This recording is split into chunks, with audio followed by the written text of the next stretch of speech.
që thot Allahu Azza wa Jall se çdo vepër e birit të Ademit është për ta, përveç se agjerimi është për mu dhe unë do të shpërblej atë. Pra le të jetë qëllimi jonë që ne nuk e praktisimi ushqimin dhe pirjen dhe epshin, vetëm që të kalojmë ditën dhe ta bojmë një adet. Mirë po për të shëndru ibadeti jonë në ibadet si që donë Allah, do është me ditë se agjerimi është një ndër ibadetet më të lavdrishme, më të dashur, më të larta tek Allahu Azza wa Jall.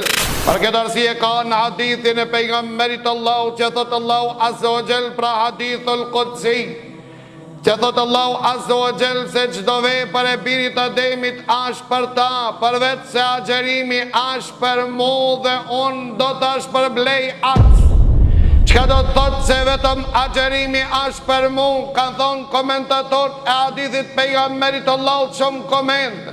Me bën një ndër komente që ka thonë Imam Neveviu, dije se me llojin e agjerimit nuk është madhëruan asnjë mbret në sipërfaqen e tokës.